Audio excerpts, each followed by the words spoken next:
The following is a Comfortably Zoned Radio Network production. We are back, in case you're wondering, with George Case. I'm Ralph Tyko with the Comfortably Zoned Radio Network, and I would like to introduce the host, George Case III. How are you, George? Hey, I'm just fine, Ralph. Thank you very much. It's a pleasure for me, and this is going to be quite a discussion about baseball. And some of our guests are Dean Hoffman, who I've known via Facebook for many years, and Dean is going to talk a little bit about Joe Gordon and the Hall of Fame, and David Vogel has been coming on with Dean, and David has been following the Yankees, he just told me recently, for over 80 years. So, you know, he's going back to the Lou Gehrig and that era, DiMaggio and Mantle and all those great Yankees players. So it'll be interesting to hear his comments. David Hubler, who's a great old Yankees fan. I mentioned also Dean. Dean's a huge Mets fan. So, Ralph, you and Dean can have a session on the Mets as well. And, well, we could sit shiver for the Mets. There you go. Okay. So we're going to have a good discussion. And is Alan Blumkin on, too? Is Alan with us? Alan, okay, hey, I'm here, how are you? Yeah. Good. Okay. I don't hear Dean there. Is Dean there? Dean is here, David. There you go. Okay, good, okay. All right. So I'm going to turn it over, Dean, if you would, talk a little bit about your background, your love of baseball, which has been huge, and talk about Joe Gordon and the Hall of Fame, and then, turn it over to David Vogel, and we'll have some questions or comments from David about, his recollections of all the great Yankee history. So, Dean, if you would take over and talk a little bit about yourself. Hi, George. How are you? And hey, I'm just fine. I'm glad we finally get a chance to talk. We pass messages on Facebook quite a bit, so it's great to hear your voice. Thanks, George. Thank you, No, George. this is Ronnie, George. Oh, it's Ronnie on there. Okay, well, Dean's on there too, I believe, Ronnie, right? Yes, he is. How you doing? Okay. Hey, you guys got a full house. Keep it to the Yankees today. David will talk the Mets another time, and you guys have a great show.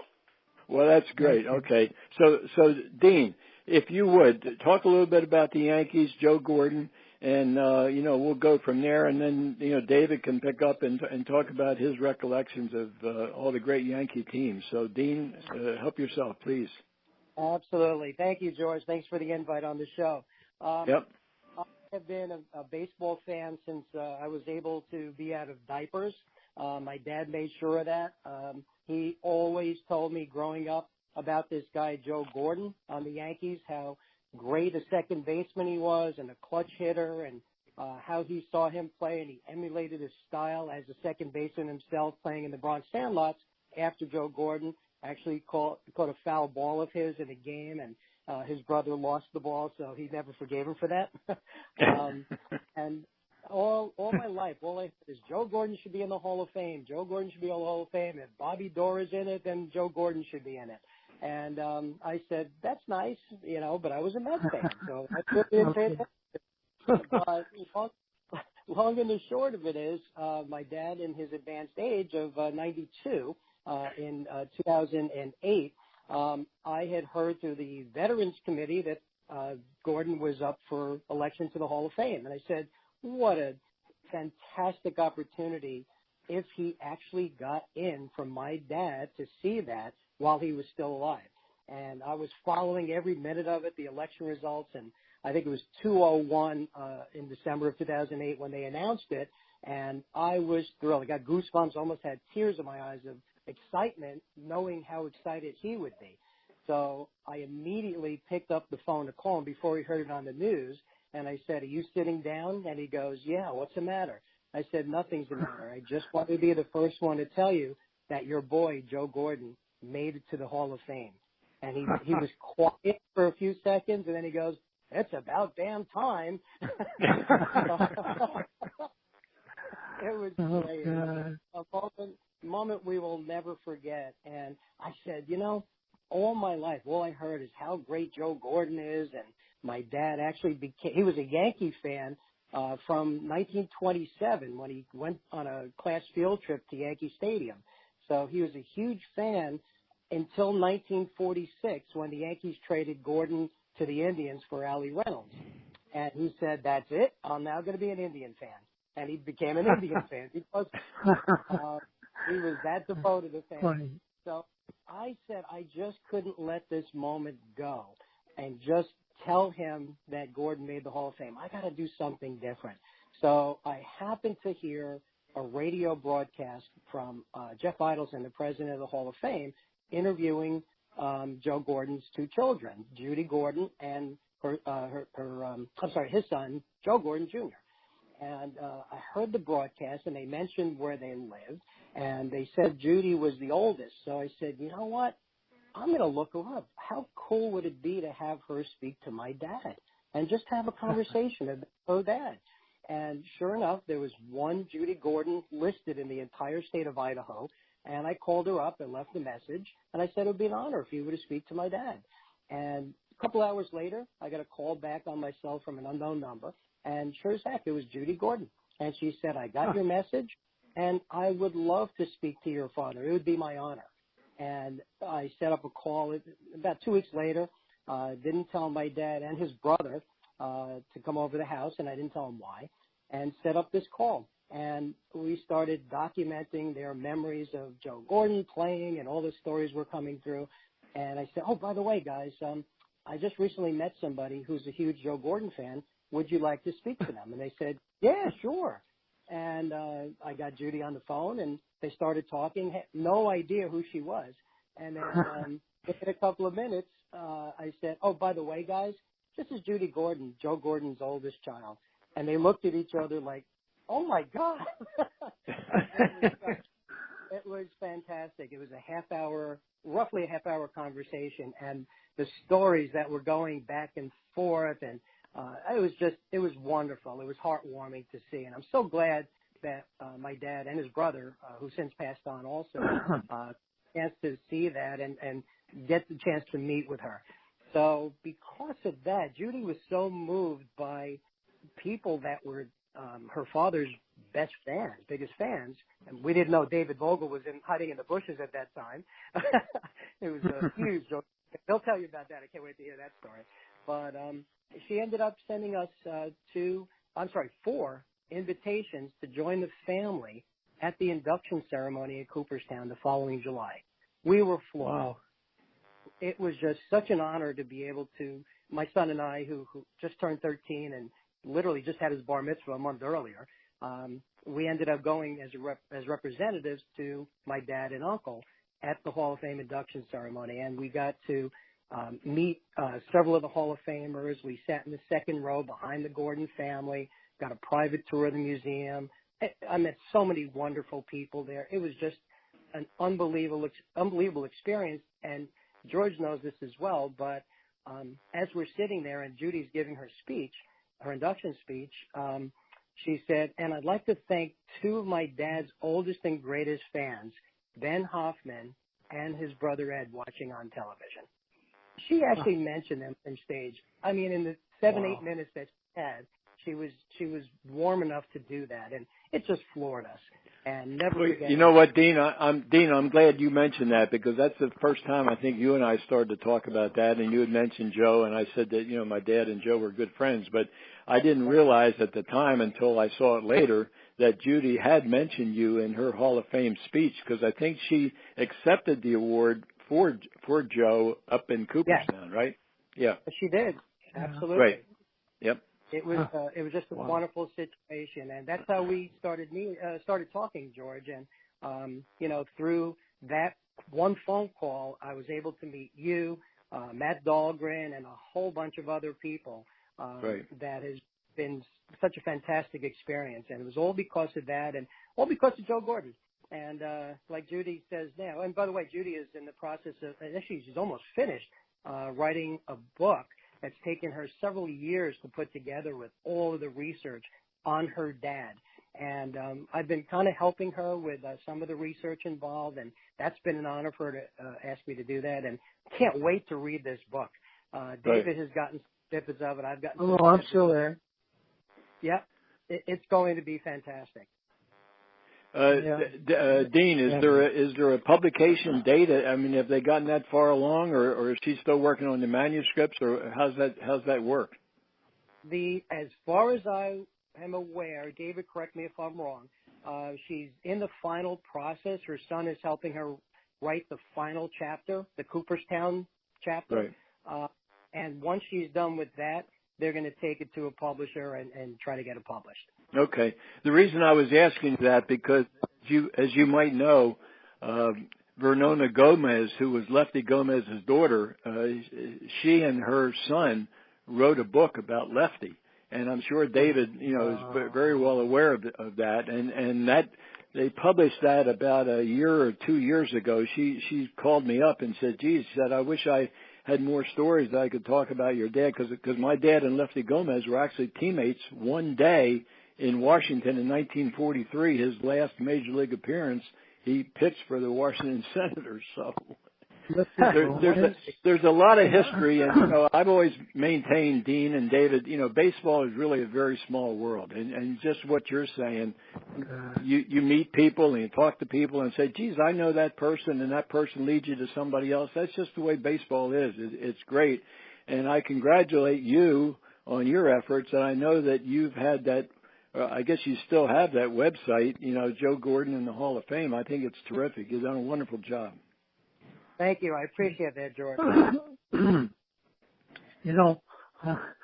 I can't. I just love listening to you guys. I just kept quiet.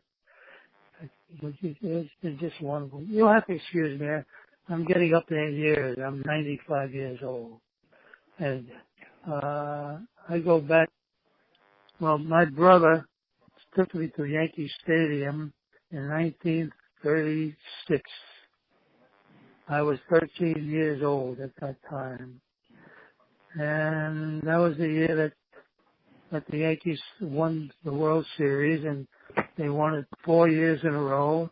And I became a Yankee fan, and I'm still a Yankee fan. And now, David, let me ask you something about your Yankee experiences. Now, when you were there, I think Ralph Tyko's mother was at Yankee Stadium on July 4th of '39 when Lou Gehrig gave his luckiest man speech. Were you there at that time? Yeah, I was sitting in the left field bleachers. Were you really? Okay. Yeah, a lot of people say they were there, but believe me, I was there. I was in the left field bleachers. I think it's wonderful because you were there, and I can honestly say, because I have the pictures and I heard the stories. I mean, my dad was actually on the field. He was lined up on the first base side with all the Washington players, because they were playing a doubleheader that day against the Yankees, and Lou gave his speech in between those games. So my dad and Lou were quite good friends, and for me to be listening to you talk about your experiences starting in '36, you go back a long, long way in Yankee Stadium history. That's for certain. Oh God! I hate so to many interrupt. games. My mother was at that game in 1939, and it's one of the stories that we told, or she told, around the kitchen table for a long time. So. Yeah, let me interrupt for a second, too, because so you guys want to refresh your memories. Stanley Cohen, whom we've had on this show before, has just published his new book, Yankees 1936 to 39, Baseball's Greatest Dynasty. He considers that better than the 27 era team. So, and it's got 36 to 39 is what we're talking about right now. So I just made a mention of it. Well, David, that's David Hubler on there talking about that, and David wrote a book himself all about Washington baseball, and that's how David Hubler and I really started to get together. Right. So, we talk about baseball being such a small world. That's an example. He can talk about the Yankees and the Washington Ball Club. I can talk about the same thing. You can talk about the same thing, Dean. Yeah, I mean, we're all very familiar with that entire era, and I think it's just wonderful. Now, I've got a question for you. Have you been to the new Yankee Stadium? Yes, I was invited there about 3 years ago, Old Timers Day. Okay. And I met some of the old players. I met Dr. Bobby Brown. He was 90 years old at that time, and Right. he put on his uniform. And he also won number 6. Wow. That's right. You had him on these airwaves with Peter Golenbach, and Al Blumkin was there. Am I correct, Al? Oh, I wasn't there for that one. Oh, okay. That's probably before we connected. Yeah. David, you should mention you're on the field at the time. Oh yeah, Old Timers Day. Yeah, I met who did I met? I met Bobby Brown, Jim Laris, Ron Bloomberg, Paul O'Neill came over. We had a nice talk. Oh wow. It was great. It was really great. And and Michael Margolis, who worked for the New York Yankees, he invited me. And I went there with a couple of friends of mine. I was actually supposed to go there with a friend of mine. His name was Fred Spickler. And he was, we were kids playing basketball when we were 15 years old. And he was on Guam when I was there during World War II. He was with the Marines. I was with the Army. And I actually saw Joe Gordon play after the war ended on Guam. Yeah, he was playing service ball at the time, right? Yeah. He was with the Air Force. Right. Yeah. It was great. He actually hit a home run that day. I think it was a home run because he hit it deep into the jungle. I was going to say, hit it in the jungle. Nobody ran in after it, right? No. I don't remember if it was a home run or a double or a ground rule double. That I don't remember. You're losing your memory, David. Oh yeah, well, I'm allowed. At my age, I'm allowed. Yeah, but, that's right. Funny, that's something funny. I remember so many things many years ago, but I don't remember what I did yesterday. We're all that way, Dave. That's so true. Yeah, we've talked about that before. We're all the same way when it comes to that. I can tell you what happened in a ball game 60 years ago. I can't tell you the lineup for the games Kansas City Royals, yesterday. But some of these things now. Yeah. I was talking to Dean earlier today, and it reminded me of seeing an all-star game at Yankee Stadium with Joe Gordon was still with the Yankees, and Lou Boudreau was shortstop with Cleveland. And I remember Gordon making a double play. Unbelievable. He was the best second baseman that ever lived, in my opinion. Right. I tell you, he is wonderful. There's always been, David, there's always been that conversation, and you saw them both play, as far as the great second baseman during that era, and it was always Joe Gordon and Bobby Doerr. And, and now, they're both in the Hall of Fame. So, they were just great. Yeah. How did it come about that Gordon went to Cleveland? Oh, there was a big fight between I think it was McPhail and Bill Dickey and Gordon. He almost punched him, and he was gonna. McPhail decided to just have him traded because of that. I believe Gordon hit 210 in 1946. You mean the batting average? Yeah. Oh yeah, well he just very came home big year. I think he was hurt a lot, and the Yankees were determined to get rid of him for whatever reason, and they brought in DiMaggio because there was a choice between Allie Reynolds and some other pitcher that they had at the time who was not Bob Feller, and DiMaggio said, "If you don't grab Reynolds, you're crazy." So that's how that happened. Yeah, I heard that story. That's probably true. Yeah, sure. What Judy Gordon said on that point right there is that what was referenced to Gordon is that he was dogging it by McPhail. And Gordon got in his face and said, "I've never dogged anything in my entire life." And he took offense. And that's where he almost came to blows with him, but he thought of it. That's right. But he never. But he was hurt multiple times that year in '46. He tore a ligament in his thumb on somebody slid into him, and then he hurt his hamstring a couple of times. So he just wasn't himself in '46. Hence the low average, because he really got a false start to that year, and he never recuperated from it. Well, Dean, I think you've heard the story, and David, you probably have too. I mean, it was about Joe McCarthy and how highly he thought of Joe Gordon, and they were. I guess he was being asked by, reporters or something about Joe Gordon, and he said, Joe, come on over here. He said, what's your batting average? Joe said, I don't know. How many RBIs you have? He said, I don't know. And Joe McCarthy said, that's why I like Gordon, because he just goes out and plays every day. He doesn't care about the stats. Yep, he just comes to beat you. Exactly. Right. McCarthy said he was the best ball player he ever saw. Yeah, that's right.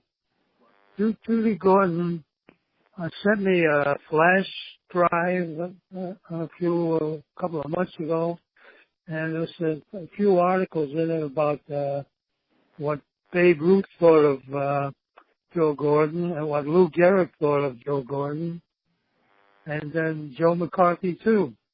It was just wonderful, the stuff that they talked about. Just trying to look it up. David, I got a question for you with regard to Yankee Stadium. I asked you about if you've been to the new one. What was your opinion?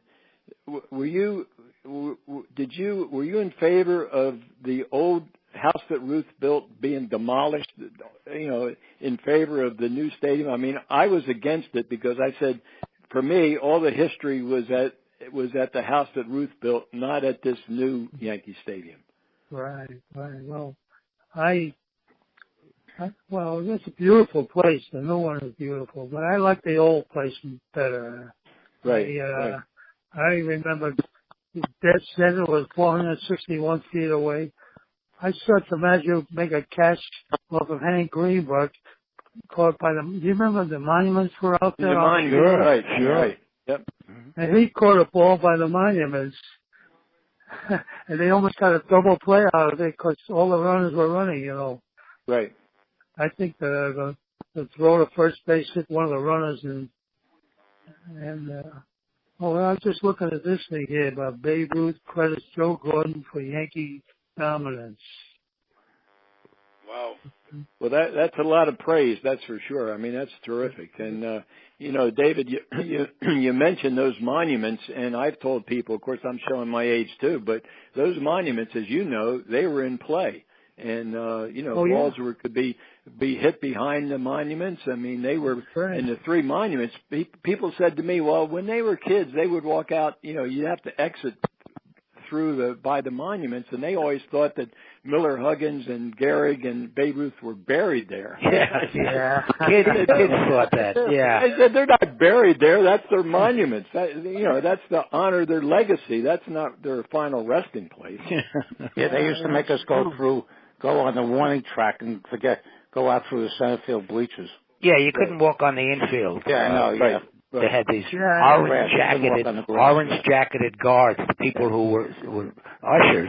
All the ushers lined up on the first and third base lines. Yeah, I wanted to steal one. They had the auxiliary scoreboard down, and I always wanted to steal one of those numbers. Can't do it now. They're all electronic. I know. Everything's electronic now. Yeah, they're all electronic now. But I agree with you guys that the old stadium was a shrine. This is just another ballpark. Oh, yeah. Right. That's right. Well, that's what bothered me, because I thought to myself, all the history, beginning in 23 with Ruth and Gehrig and DiMaggio and Mantle and all the great players, Dickey and Gomez Yogi. and Ruffing and, Yogi. I said, they never played at the new Yankee Stadium. They played in the house of Ruth. I know, yeah. And there's nothing left of it. Well, the infield is left. It's used by high school and stuff. I know what you're saying. Right. Yeah. But the building itself and all the history. Right, the building, of course. Right. Yeah. Yep. Mm-hmm. It was even said when the 2 years they played at Shea Stadium. That was a travesty, too. Yeah. Right. And when they remodeled it, because I was at the last game in 1973 and the first game in 1976 when they reopened it. In 76, I was in the upper deck, and the seats were very, very narrow, and the steps were very, very narrow in the upper deck. And I told a friend of mine who was with me, I said, whoever designed this must have been on acid. Yeah. Have they gentrified the area around the ballpark? I haven't been. Oh yes. Oh yeah. There's a what was that? Lot kind of what gentrified. But did they? What is that? Thank you, David. David. What is that? What is that? Down high school. I'm sorry. Well, they've got first of all, they've got much better entrances into the ballpark, especially if you take the Metro North train from Westchester County. You walk over a covered bridge and you're right there at the stadium. There's a stop there, a station stop at Yankee Stadium, and the field that was the house that Ruth built is, as I said, used by high school ball players and other amateur leagues. And while there's not all that much that they can do along River Avenue or up on the Grand Concourse, but there are newest shops and a couple of restaurants, because you're right on the water there. So it's one side you've got all the water. They were supposedly going to have a water taxi coming up from Manhattan. I don't know whether they started I remember that. Yeah, I don't know whether they started that or not yet. But, let me ask you this: while you, David, and both Davids, while you're talking, and Dean, do they still have? I've only been there once. Is the big bat that used to be? It was the old Louisville Slugger baseball Oh bat, yes. Is that still there at the new stadium, or did they tear that down too? Yeah, I think it's gone because that was the meeting place. Everybody would. That was the meeting. That was the meeting place. Yeah, absolutely. Exactly. Yeah. No, I didn't see that at all. Yeah, it's over. It's where the original place. It's still there across the street, but it is. Oh, is it? Okay. Oh, I didn't know that. It's still there, huh? That big bat. I remember that big bat. I remember, when I was a little kid, I went to a ball game, and the game was rained out, and I was about 14 or 15 years old. We were chasing some of the old ball players, because they used to go run to their cars, and it was pouring, and George Selkirk was hiding to stay out of the rain, and we caught him, and I got his autograph. I remember that. And I tried to get a hold of Luke Gherig, but he's a little too fast for us. So he got to his car, and I never. Well, if I remember, David, if I remember correctly, in the old Yankee Stadium, the players' parking lot was right across the street from the players' entrance. So they would come out of the clubhouse or whatever and get right to their cars. And right. And I guess that's where, and you mentioned George Selkirk, his nickname Twinkle Toes. And he took Babe Ruth's place in the Yankees lineup out in right field. And then when my dad was with the expansion Senators, George Selkirk was the GM. So, my dad and Selkirk knew one another because they played against one another, and then they were, part of the expansion team together.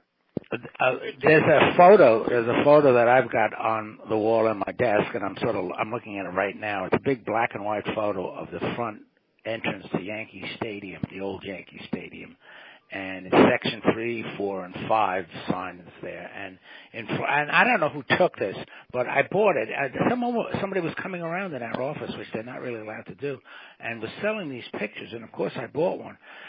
There are 4 kids, about 12, 13 years old, standing in front of the entrance, carrying gloves and bats and looking longingly at Yankee Stadium. It's the old facade. I just love the picture, so I bought one. Yeah, that had to be a wonderful picture, David, because it is. Yeah, it's big. Knowing what happened, I mean, right. At least you've got a picture of the way it used to look. So a lot of the current fans, I mean, they go to Yankee Stadium and they say, "Oh, what a wonderful place," but it just doesn't have the history. No, and the ambiance of the house that Ruth built. I mean, it's too corporate. It's like we've talked before. It's a ballpark surrounded by a shopping mall. Yeah, that's why it was built.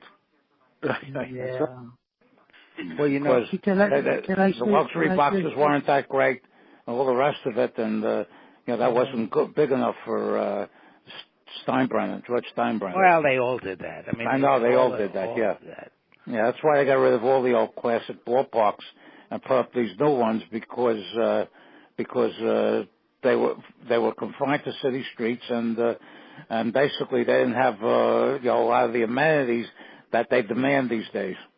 Well, the old Cleveland Stadium, Cleveland Stadium, was built by the same company that did Yankee Stadium. Yeah. Because the first time I went there, it was their last season playing in that stadium, and they were virtually identical, with the exception of the outfield dimensions. But you still had the obstructed view columns in the way, and they looked exactly like it. Now they tore that one down too, and they built the new stadium, which is a much improved ballpark. And the old Baltimore Stadium, Memorial Stadium. I know. Wait a second. Yeah, sure. Yeah. Let me finish. Yeah, sorry. Yeah. And so what was built on the site of the old stadium is the Rock and Roll Hall of Fame. That's what I want to say.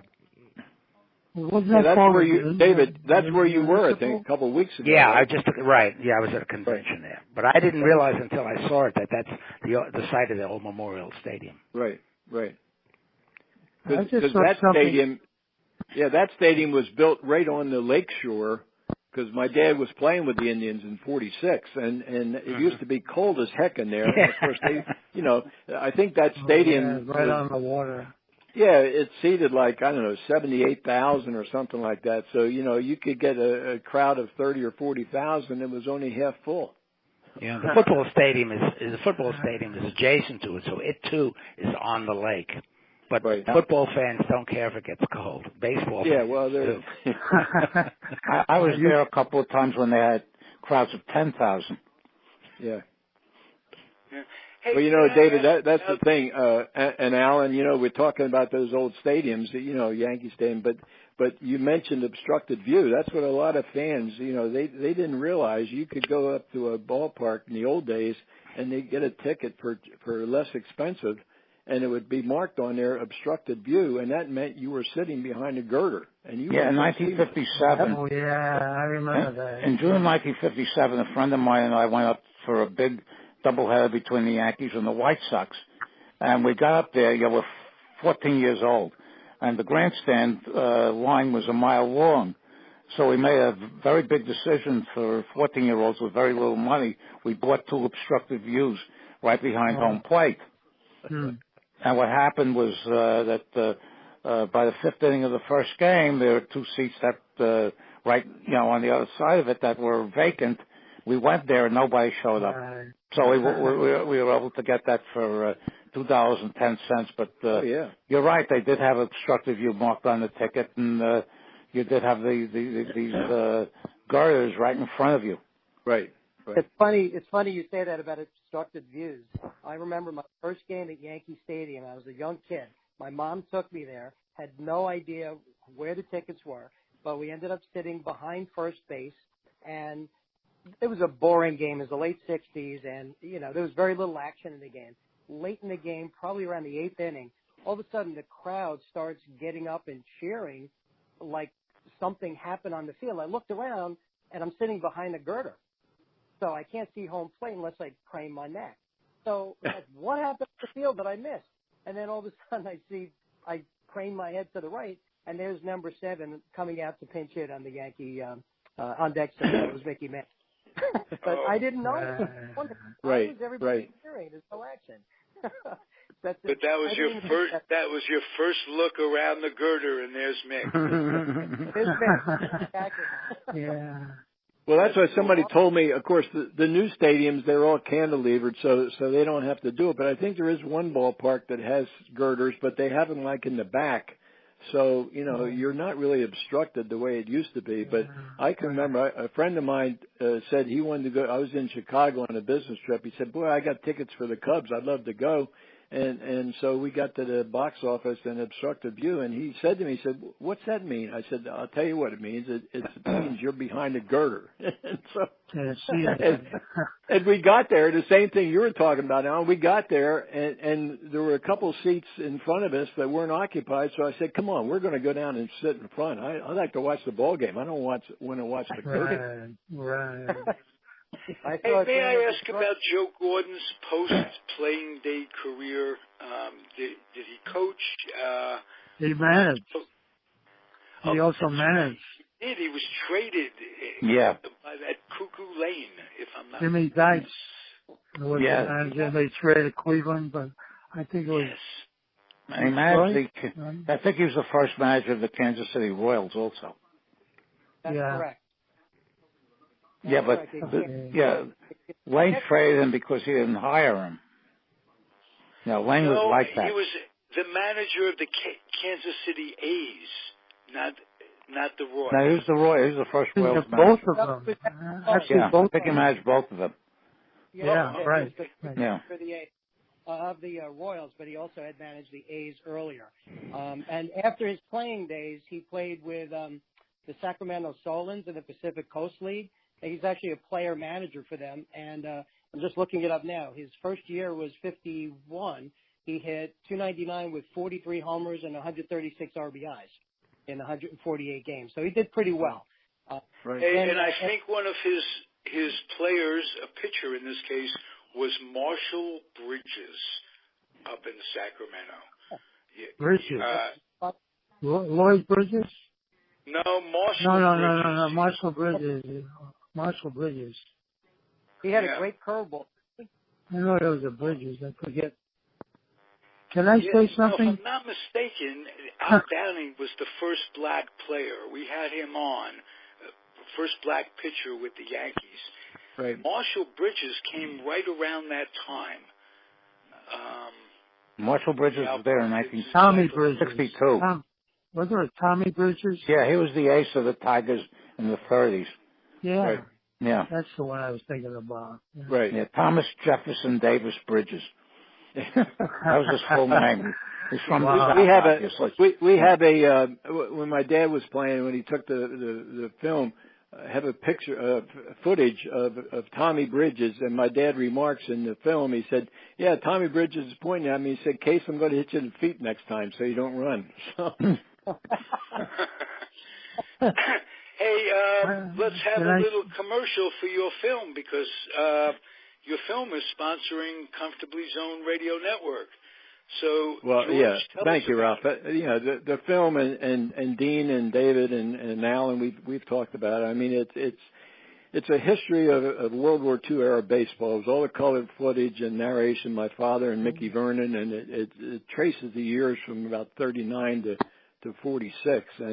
And our website is www.timelessbaseball.com, and it's all about that. And the DVD is called Ballfield to Battlefield and Back, from FDR to JFK, and it's all about the history of World War II era baseball and the presidents throwing out the first ball at Griffith Stadium and spring training and bus rides and all that kind of thing. It was really the life of a major league ball player from a ball player's point of view, not from a fan. There's no game footage or any of that kind of stuff. So it's a unique piece, and I've enjoyed doing it, and we've had a lot of people that have been very complimentary as far as what it is, because it's a product that my dad did when he was playing, and I've mentioned this before. He'd bring it home at the end of the season, and we'd put it in a movie projector and put up a screen in our living room, and I'd say, "Daddy, we have to watch this again." And it was all it was all the great players. And I finally, as I got older, I said to my dad, I said, "Pop, we really got to tell people who these players are, because other than a Gherig or a Fox or Greenberg, who or DiMaggio, who they were, but a lot of players were really obscure, and the average fan today, 60, 70, 80 years later, would have no idea who they were." So that's what they did. My dad had a tape recorder, and he'd run the film, and he'd say, "Well, here's this," and then he'd mention the players, and, they'd wave to them in the camera and all that kind of stuff. I mean, it was really a unique piece of baseball history, and I enjoyed putting it together. That's good. That's okay. That's great. Well, I've hey guys, yeah. what a terrific show. Let's go around the room as we usually do at the end and have people complete their thoughts. So, and ask any other questions of our guests. Start with you, Al Blumkin. Okay, well, one of the things I wanted to bring up that on Facebook there are a lot of Detroit Tiger fans who post pictures of the old Tiger Stadium, and they miss that as deeply as the old Yankee fans miss the original Yankee Stadium. Well, very good point. Absolutely a great point. That can't be understated. Every city has fans with a romance that's true to only themselves. And good point, Alan. David, well, I also wanted to mention, it's George again. I wanted to go over what Alan just said. The fact is that in our DVD we have footage of all the old stadiums that my dad played in. So there's Comiskey Park as it looked before it was painted white by Bill Beck, and Briggs Stadium, which later was renamed Tiger Stadium, and Cleveland Stadium, the way it was before it was demolished, and Yankee Stadium, and all those great ballparks, and even there's a little bit of footage, Alan, you would appreciate this, of Forbes Field. Wow. In the 1960 World Series, when Mickey Vernon was coaching for Danny Murtaugh, and as you know, when Maz hit the home run, but there's footage of Danny Murtaugh and Vernon Law out on the mound at Forbes Field that Mickey took sitting in the dugout with his handheld camera. So I mean, it's really special to be able to see a lot of those ballparks, which today's fans have no idea. The only one that's still there that my dad played in its version is Fenway. And that was when the Green Monster, it was before it was called the Green Monster because it was covered in advertising signs, and it was but the ball field itself and Fenway Park is still in the same configuration other than the seats on top of the Green Monster as it was in 1940. Hey, can I give you guys a really quick story about Fenway Park? Not my favorite ballpark. NPR yesterday. NPR, yes, I'll truncate it.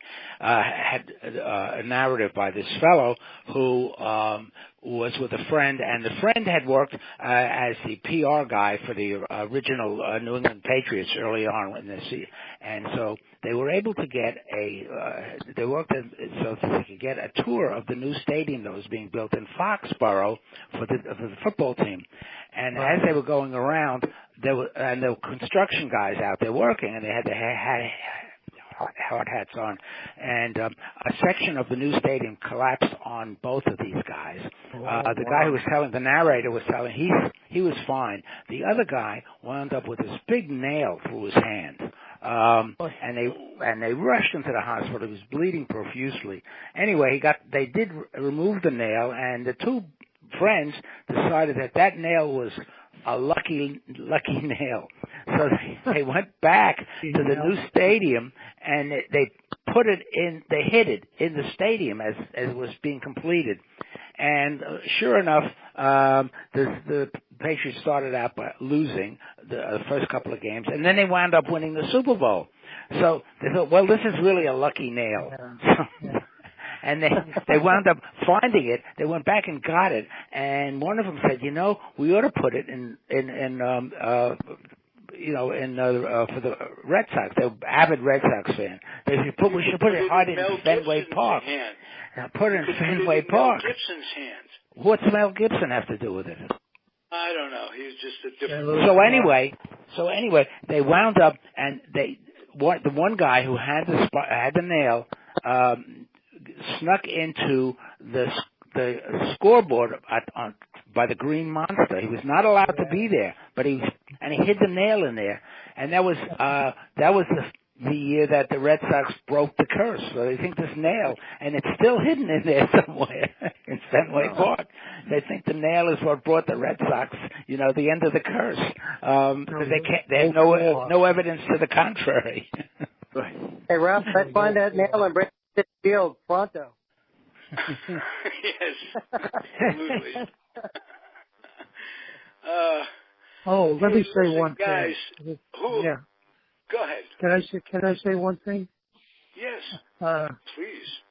The first night game at Yankee Stadium, I was sitting behind first base, and I caught a foul ball hit by Bill Dickey. I'll never forget that. I forget what. I think it was right after World War II. Bill Dickey lost a couple of years in World War II. He was the commander out at the Great Lakes Naval Training Center in outside of Chicago in Detroit. And I know that Bill Dickey and my dad had a very good relationship. And I think I've told this story before. When they're playing against the Great Lakes, my dad was playing against Bill Dickey's team, and he said to Bill, Bill, I'm having trouble running. He said, I'm having trouble running against Paul Richards, who was catching at the time. And so Dickey told my dad, he said, well, George, the reason why, he says, because Paul Richards knows that every time you're going to run, you tuck your shoulder in, because my dad had a separated shoulder, and he knows you're going to run. He'd call a pitch out, and he'd throw you out. And my dad never knew it, and he really thanked Dickey for that advice, because he never heard it before. He had no idea why Paul Richards was able to throw him out. Wow. I tell you, Dickey was a great catcher, great ball player. He sure was. Yep. Yeah, he learned Yogi Berra. My understanding is that Yogi Berra always credited with Dickey with his knowledge, because that's he learned how to catch because of the coaching from Bill Dickey. That's right. Yeah, Yogi said Bill Dickey learned him all his experience. Yeah. No, Yogi was great. When I went to Old Timers Day, I brought a couple of things I wanted to give to Yogi, but unfortunately he was in the hospital at that time, and I never got to see him. But I did give it to Michael Margolis, and I'm pretty sure he gave it to Yogi Berra. It was something that I got when I went to Washington D.C. to see the World War II Memorial. I don't know if you guys have ever been there. Right. Yeah. It's a wonderful place to see. Wonderful thing. What else did I want to say? Oh, yeah. In 1961, I was sitting in the right field when Maris hit the home run to tie Babe Ruth. And a week later, I was sitting in the upper deck, and Maris hit it into the lower deck.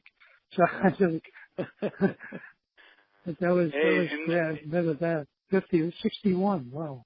Right, yes, right. In 1961, my family and I took a trip to Washington, and we got to see RFK. I think it was RFK Stadium. Correct me if I'm wrong. Well, but Ralph, it would have been if it was 61, it would have been Griffith Stadium. Yeah. If it was 62, it would have been RFK Stadium, because Griffith Stadium was used for the last year in 61 by the expansion team, and then they moved to the new ballpark. Well, it was 61, and I don't remember seeing him, but I must have. Your dad was on the coaching lines. Yeah, well, he was, right. Yep. Because Mickey Vernon was the manager, and Mickey had asked my dad and Sid Hudson as his pitching coach, because they were all teammates and very good friends, to join him in Washington with the expansion team. They didn't have much talent, but they were so excited to be back together again in the major leagues, because that's where their careers were terrific with Washington, and then to be back in the same city together, they were really, really happy about it. Absolutely. Baseball memories, nothing can beat it. Hey, would you guys all come back at one time or another, individually or collectively? That would be great. Be happy to. Beautiful. Oh, yeah, that'd be great. Sure, I'd love that. Well, I know from my point of view, Dean and David, I've really enjoyed having you with us, and thank you again for doing it, and all of us here at the network. You know, we love to talk about baseball and the history, and so you guys have so much knowledge, and we really appreciate you being with us. Thank you for the invite. Thank you very much. Same here. All right. Thank you. Great show. George, why don't you take us out? Okay.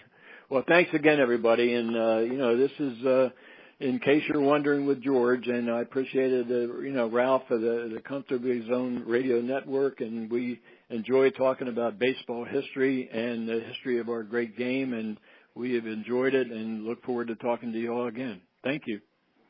Thank you, everybody, for Bye. listening. Thanks. Bye. Well. Bye. Thank you. Thank you very much. Bye-bye. Okay. Bye-bye. I guess that's it.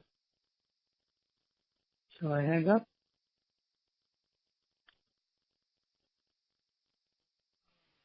This has been a Comfortably Zoned Radio Network production.